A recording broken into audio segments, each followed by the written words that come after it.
భారత క్రికెట్లో సంచలనంగా ఎదుగుతున్న 15 ఏళ్ల యువ కెరటం వైభవ్ సూర్యవంశీ లండన్లోని ప్రతిష్టాత్మక వింబుల్డన్ వేదికపై అరుదైన అనుభూతిని సొంతం చేసుకున్నాడు. ఆదివారం జరిగిన వింబుల్డన్ పురుషుల సింగిల్స్ ఫైనల్ మ్యాచ్ను భారత మాజీ ఆల్రౌండర్ యువరాజ్ సింగ్, టీ20 స్టార్లు సంజు శాంసన్, అభిషేక్ శర్మలతో కలిసి ఐకానిక్ సెంటర్ కోర్ట్ నుంచి వైభవ్ ప్రత్యక్షంగా వీక్షించారు. ఇటీవల ఇంగ్లాండ్తో టీ20 సిరీస్ ముగిసిన అనంతరం భారత క్రికెటర్లు ఈ గ్రాండ్ స్లామ్ ఈవెంట్లో సందడి చేశారు. ఈ సందర్భంగా జియో స్టార్తో మాట్లాడిన వైభవ్, ప్రపంచంలోని అత్యుత్తమ క్రీడా వేదికలలో ఒకటైన ఆల్ ఇంగ్లాండ్ క్లబ్కు రావడం ఇదే మొదటిసారని, ఇదొక గొప్ప అనుభవమని ఆనందం వ్యక్తం చేశాడు. ఫైనల్స్ వంటి ఒత్తిడితో కూడిన మ్యాచ్లలో ప్రపంచ స్థాయి ఆటగాళ్లు ఎలా రాణిస్తారో ప్రత్యక్షంగా చూసి నేర్చుకోవాలనే లక్ష్యంతోనే ఇక్కడికి వచ్చాను అని ఈ యువ క్రికెటర్ తన పర్యటన ఉద్దేశాన్ని వివరించాడు.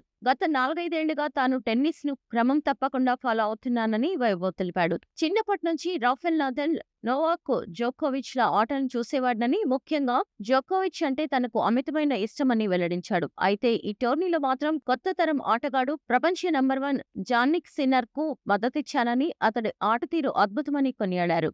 ఈ ప్రత్యేకమైన మ్యాచ్ కోసం కోట్ సూట్ ధరించి క్లాసిక్ లుక్ లో కనిపించడంపై స్పందిస్తూ తన సీనియర్ అభిషేక్ శర్మ ఈ విషయంలో తనకు సాయం చేశాడని సరదాగా చెప్పాడు. ఒకవేళ టెన్నిస్ లో డబుల్స్ ఆడాల్సి వస్తే మీ పార్ట్నర్ ఎవరని అడగ్గా, క్రికెట్ పిచ్ పై అతడు నా ఓపెనింగ్ పార్ట్నర్ కాబట్టి టెన్నిస్ కోర్టులో కూడా అతడే ఎంచుకుంటాను అని అభిషేక్ శర్మ పేరు చెప్పి నవ్వులు పూయించాడు. ఈ ఏడాది వింబుల్డన్ లో భారత క్రికెటర్ల సందడి ఎక్కువగా కనిపించింది. అయితే సచిన్ టెండూల్కర్, శుభ్మన్ గిల్ సెమీఫైనల్స్ వీక్షించగా, ఫైనల్స్ కు వైభవ్ హాజరవడం అందరి దృష్టిని ఆకర్షించింది.